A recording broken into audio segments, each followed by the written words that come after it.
मैं अगर आपके सामने एक फिगर रखना चाहता हूँ कुछ कि दुनिया किस तरह से गवर्न कर रही है।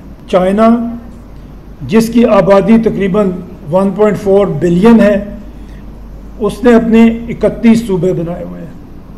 इंडिया अगेन कोई 150 करोड़ की आबादी है। जब आज़ाद हुआ, हमारे साथ ही आज़ाद हुआ, और टोटल उसकी जो स्टेट्स थी वो 9 थी।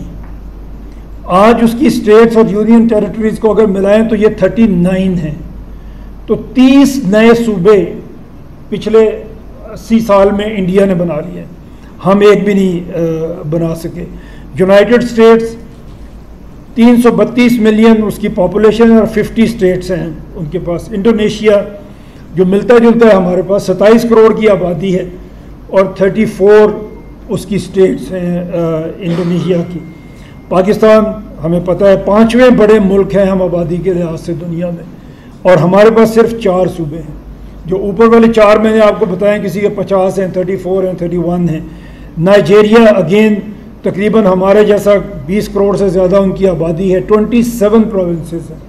ब्राज़ील 20 करोड़ से ज़्यादा है, 22 करोड़ के करीब आबादी है, और 36 स्टेट्स हैं ब्राज़ील के अंदर। इसी तरह बांग्लादेश तो उनकी यूनिटरी स्टेट है, उन्होंने कोई सूबा नहीं बनाया, लेकिन उन्होंने अपने डिस्ट्रिक्ट्स को एम्पावर कर दिया। मैक्सिको 13 करोड़ की आबादी है और 31 सूबे हैं। ये हैं दुनिया के 10 सबसे बड़े मुल्क, और उनकी डिवीजन उन्होंने किस तरह से की है वो आपके सामने मैंने बता दिया। और अपने सूबे और इनकी भी जो आबादी जिस तरह से है वो भी आपने देख ली। अब हम अगर बात करें कि हम क्या प्रपोज करते हैं, हम ये प्रपोज कर रहे हैं कि आप पाकिस्तान के हर डिवीज़न को सूबा बना दें। इस तरह तकरीबन 33 सूबे पाकिस्तान के बनेंगे, और ये आप हुकूमत आपके करीब पहुंच जाएगी।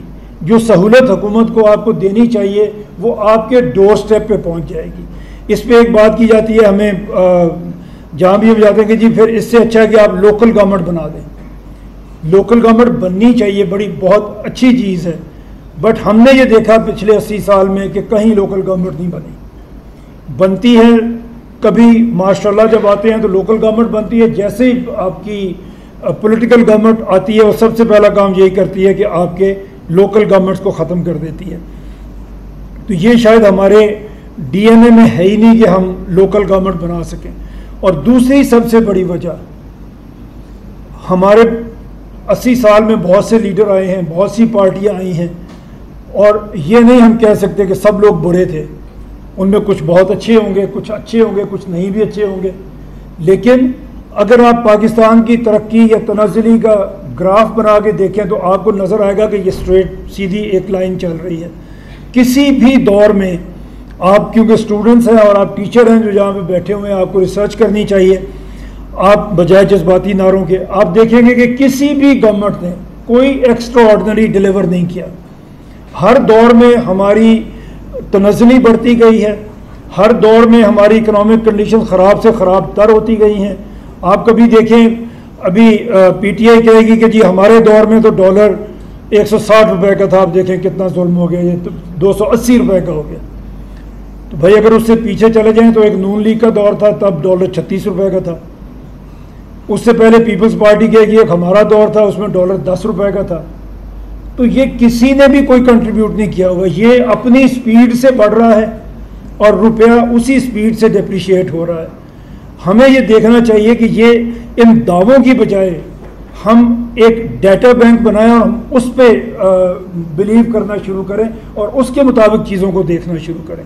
मैं आपके सामने वही चीज़ें रखने की कोशिश कर रहा हूँ और बात करने की कोशिश कर रहा हूँ। अभी मैं मुख्तसर मेरा ख्याल है आपसे बात करूँगा, ज़्यादा लंबी नहीं करूँगा, और इसके बाद हम आपको अगर ये बातें मेरी सुन के कोई सवाल आपके जहन में पैदा हो तो आप क्वेश्चन कीजिए। हमें क्वेश्चन करना चाहिए एज एन इंस्टीट्यूट जिसमें आप बैठे हुए हैं। माशाल्लाह आसिम साहब ने आपको इतना इंफ्रास्ट्रक्चर हमने देखा है, वो इतना अच्छा आपको दिया, तो पढ़ाया भी आई एम श्योर कि इससे भी अच्छा होगा। तो आप सवाल करेंगे तो हमें इंशाल्लाह मौका मिलेगा अपनी बात को करने का, और आपको मौका मिलेगा बात को अच्छी तरह से समझने का। तो मैं अर्ज़ कर रहा था कि हम हमने देखा कि लीडर्स आए हैं, गए हैं, हुकूमतें बनी, टूटी, कई तरह की हुकूमतें हमारे पास आई, हमारे पास मार्शल लॉ भी लगे, पॉलिटिकल गवर्नमेंट्स भी आई, इन प्रोसेस हमने आधा मुल्क भी खो दिया, लेकिन हमारी हालत में कोई तब्दीली नहीं आई। ये ख़राब होती जा रही है एक स्पीड से, और उसी स्पीड से ख़राब हो रही है। अब स्पीड बढ़ती जा रही है, क्योंकि स्नोबॉल इफेक्ट तो होता है। जब आप एक चीज़ को पहाड़ की चोटी से नीचे फेंकते हैं तो वो जैसे जैसे आगे बढ़ती है उसकी स्पीड बढ़ती चली जाती है। वही कुछ हो रहा है इसमें। न किसी लीडर का कंट्रीब्यूशन है हमें बहुत ज़्यादा अच्छा करने में, और ख़राब करने में भी इक्वल कंट्रीब्यूशन है सबकी, किसी की कम या ज़्यादा नहीं हमें नज़र आएगी। हम इसमें क्या चाहते हैं कि जब सूबे में बनेंगे, आपके 33 प्रोविंसेस अगर बनते हैं, तो लोग जो आएंगे, जो सूबों में काम करेंगे, अगर कोई अपने सूबे में अच्छा काम करेगा तो वो नेशनल लेवल पे रिकग्नाइज होगा। और अगर वो अपनी मेहनत से और अपनी एबिलिटी से मेरिट के ऊपर आगे बढ़ेगा तो वो नेशनल लेवल पे आके भी डिलीवर करने के काबिल होगा। आज हमारी जो भी लीडरशिप आती है, आपको पता है कैसे आती है, और इसमें भी माशाल्लाह कोई एक्सेप्शन नहीं है, कोई एक भी एक्सेप्शन नहीं है। सारे के सारे लीडर एक ही रास्ते से आ रहे हैं, और यही वजह बनती है कि जब लीडर पे मुश्किल आती है, वो अवाम की तरफ देखता है तो अवाम कहीं पे उसके साथ नहीं होती। यहाँ पे भुट्टो साहब को फांसी दे दी गई, पॉपुलर लीडर थे, आज भी पॉपुलर लीडर हैं, लेकिन कोई उनके लिए बाहर नहीं निकला। नवाज शरीफ की गवर्नमेंट आई 2/3 मेजॉरिटी से जीती हुई गवर्नमेंट, चारों सूबों में आज तक इतने वोट किसी पॉलिटिकल पार्टी को नहीं पड़े जितने 96-7 में नून लीग को पड़े, लेकिन उसे भी निकाल दिया गया, कोई उसके पीछे बाहर नहीं निकला। इसी तरह पीटीआई की गवर्नमेंट आई, जिस रास्ते से आई, जिससे बाकी आए उसी से वो भी आई, वो भी चले गए, और उनके लिए भी आज भी कोई बाहर निकलने के लिए तैयार नहीं है, कोई अपनी सपोर्ट देने के लिए तैयार नहीं है। और इसकी वजह यह है कि किसी ने भी परफॉर्म नहीं किया, किसी ने हमारी ज़िंदगी को नहीं बदला। अगर हम अपने साथ मिलता जुलता कोई मुल्क देखें तो वो टर्की है, वहाँ भी मार्शल लॉ लगते रहे, वहाँ भी प्राइम मिनिस्टर को फांसी दी गई, और वहाँ भी यही सब कुछ होता रहा जो हमारे यहाँ पे हो। इसी तरह की पॉलिटिकल गवर्नमेंट्स वहाँ पे भी आती गई, लेकिन एक लीडर वहाँ पे आया जो लोकल गवर्नमेंट में परफॉर्म करके आया। उर्दुगान साहब पहले मेयर बने, उन्होंने डिलीवर किया अपने लोगों को, फिर वो मुल्क के सदर बने, और सदर बन के भी उन्होंने लोगों की ज़िंदगियों को बदला, अपने मुल्क को आगे लेके बढ़े। और जब उनके खिलाफ कू हुआ तो उसकी हिफाजत किसने की? अवाम ने उसकी हिफाजत की। और जमहूरियत की हिफाजत करता कौन है? वो तो अवाम ही करती है, क्योंकि ये अवाम की हुकूमत होती है। हमारे यहाँ ये नहीं हो सका बिकॉज हमारे लीडर किसी प्रोसेस से नहीं आए।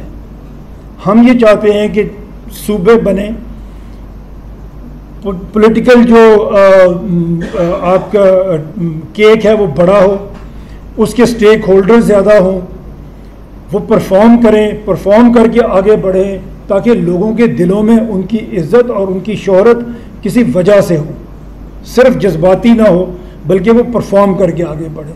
और वहाँ से जो लोग आगे बढ़ेंगे वो नेशनल लेवल पे आपके अच्छे लीडर बनेंगे।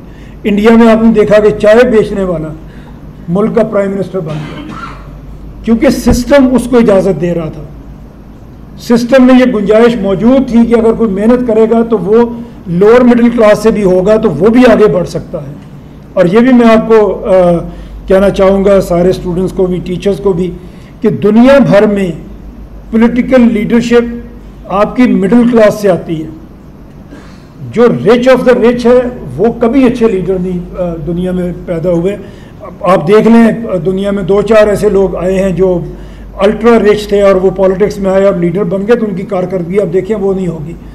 रेस्ट ऑफ द वर्ल्ड में जितने भी लीडर आपको नज़र आएंगे वो मिडिल क्लास से नज़र आएंगे, और मिडिल क्लास का लीडर आगे फिर ही बढ़ सकता है कि आपका सिस्टम उसको आगे बढ़ने की इजाज़त देता हो।